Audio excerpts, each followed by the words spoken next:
Greetings, fellow investors. Welcome to Nordic Finance, where we help you realize your financial goals. So if that's something you find interesting, please invest in the subscribe button and deposit a like on the video. My name is Markus. And I'm Lucas, and today we're going to talk about what to base your investing on, i.e. Circle of Competence. But before we get into the video, let us know down in the comments what is an area that you are currently investing in. Let us move into what you can base your investments on, what this Circle of Competence is, because this is really the tool we're going to be working from when we discuss this question. And Circle of Competence is something that was coined by Warren Buffett and Charlie Munger. Might be that someone else has come out with it before them, but I think those are the two main guys. And to demonstrate what the Circle of Competence is, I've drawn a beautiful picture. It might also be that Markus have drawn it, that we're going to call Sauron's magic circle. You should see it on the screen right now.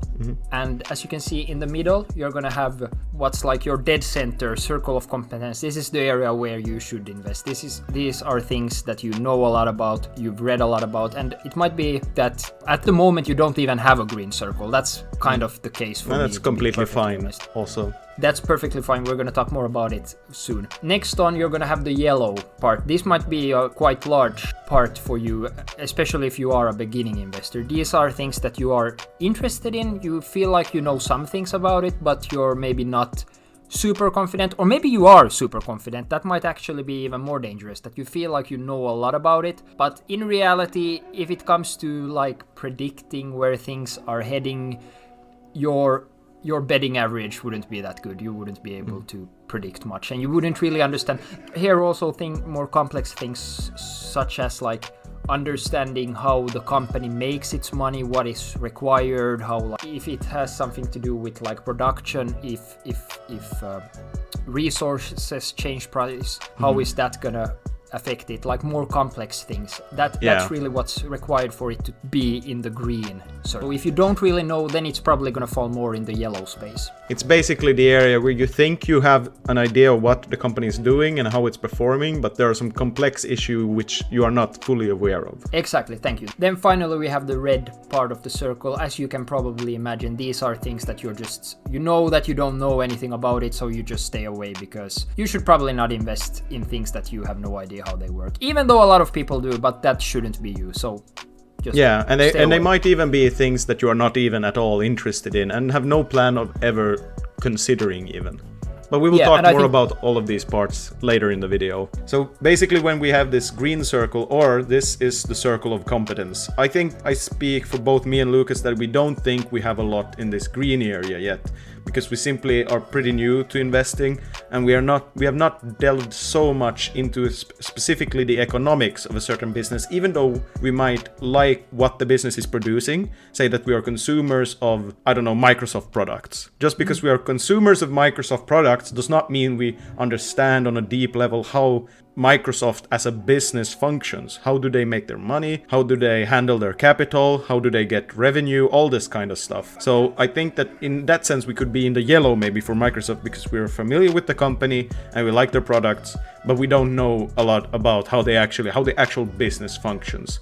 But that would still make Microsoft closer to the green part than the red part, so that could be a place where we would like to start. However, if we actually are going to focus on something that you could potentially have in your Circle of Competence, if you are, for instance, proficient in something that is very, very particular, I'd say, or if you have friends that are involved in a business that are very, very particular, say that you are, for instance, working, we actually use this as an example, but say that, for instance, you are working in the skateboarding industry. You are very aware of which the best skateboard there is.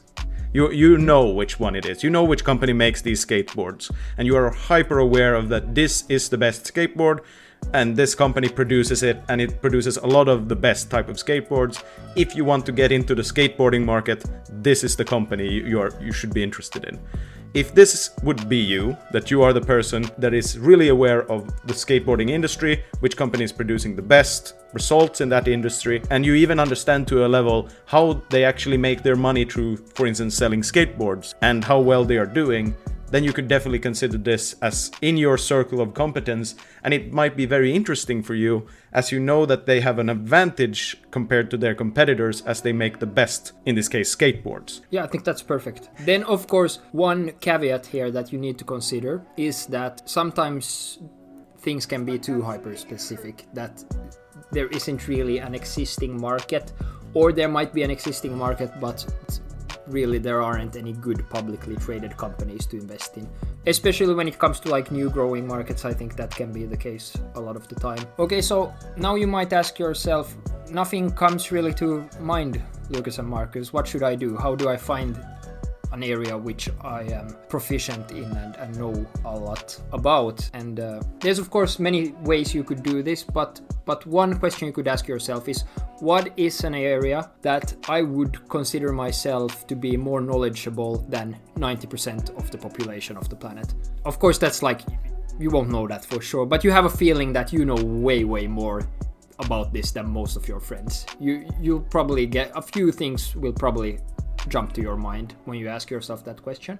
Maybe it doesn't. Okay, then you could think a little bit about what is your own personal line of work, what is your own personal field of study if you're still a student. This might not be enough actually. In my case, I'm a student of biotechnology. I don't really like to invest in these companies. Now, since I started working within medical diagnostics, now it feels a little bit more comfortable, but I would not consider it within my field of competence yet. However, as we will soon discuss, there are good ways to increase your circle of competence and take things that are on the fringes of the yellow part of the circle and move them towards the green.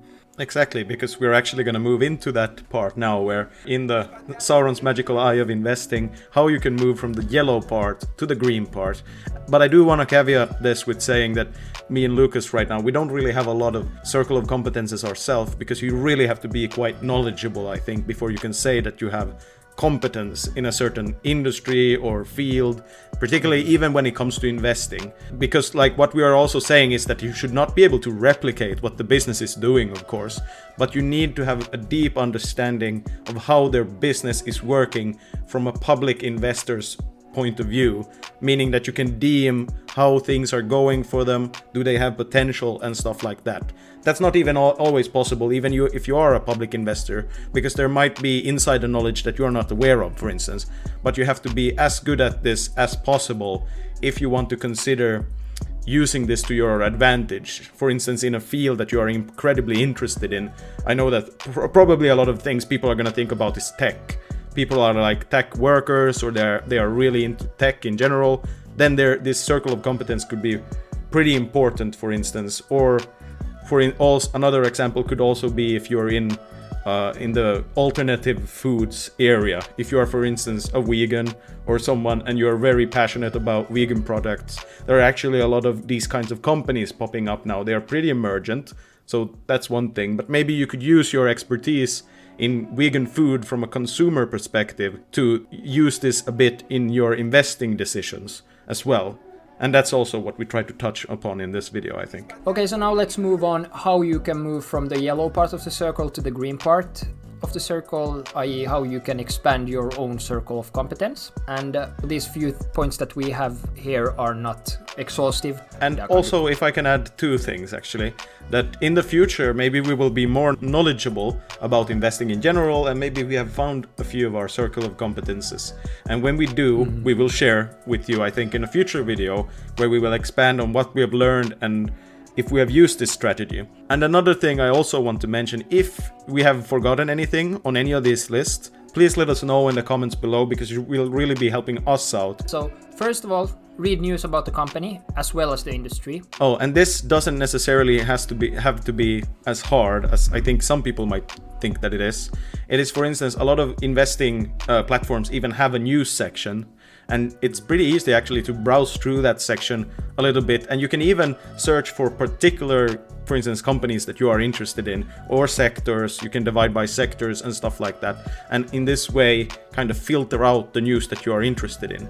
And this is really important if you are in the yellow part, where you feel like you have some knowledge about a company, but you really want to move into the green part. Maybe it's a good idea to start filtering these news and read articles about the industry or the particular company that you are interested in investing into. The second thing you can do is read annual reports. This is what I recommend. Reading annual reports, I know it's a pain, but it's gonna help you.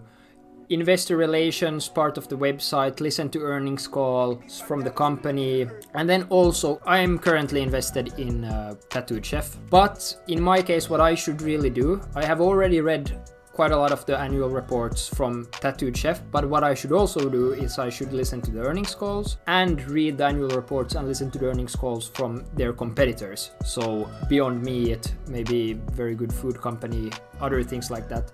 Because otherwise I don't have anything to compare it to, especially when it comes to numbers. So if I have like the profit margin, just as an example, for Tattooed Chef, and it looks really good compared to Beyond Meat, then that's probably a good sign. Just having the number by itself, since I don't know much about the industry yet as a whole, it's not going to tell me much. And I also wanted to stress a little bit more the investor relations that Lucas mentioned, because this is where you will find most of the information you will need of this section if you want to move from the yellow part to the green part. You have to go to the company homepage, and there's almost always on their website a section called Investor Relations.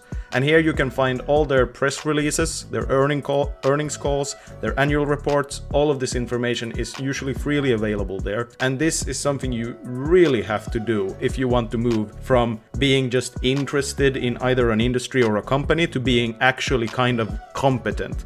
Especially if you do it like Lucas said, and you even look at their competitors' earnings calls, press releases, and annual reports, because then you actually get like a holistic perspective of the industry and how different players in that market are doing.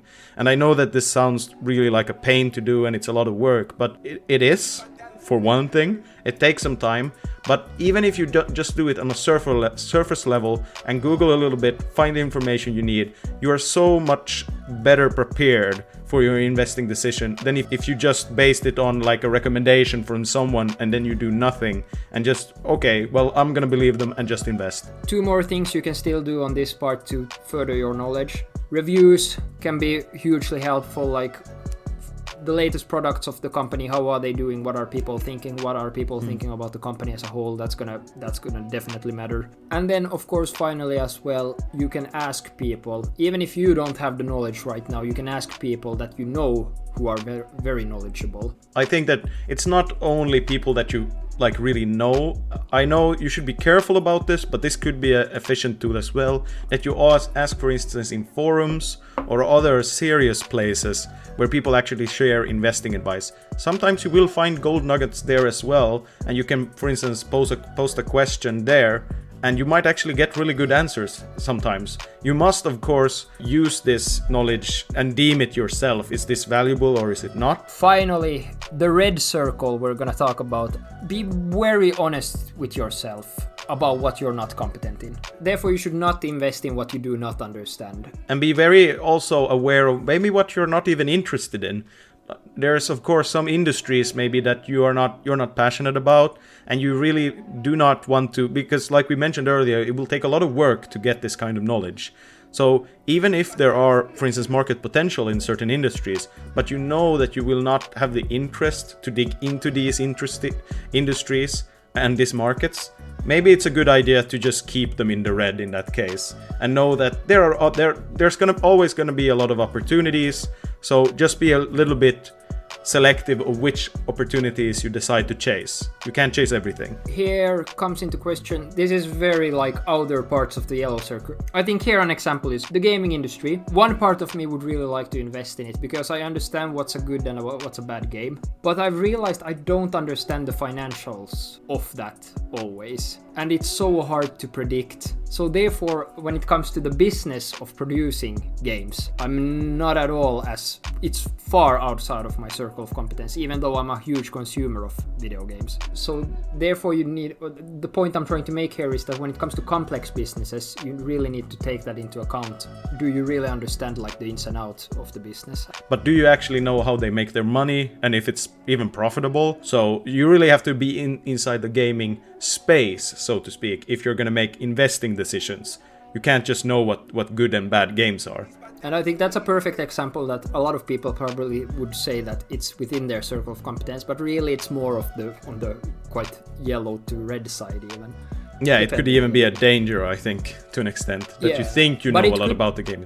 Before we end today's episode, let us quickly summarize the key points that we've talked about. Today we've talked about what to base your investing on, and more specifically your circle of competence and how you can use that as a tool for investing.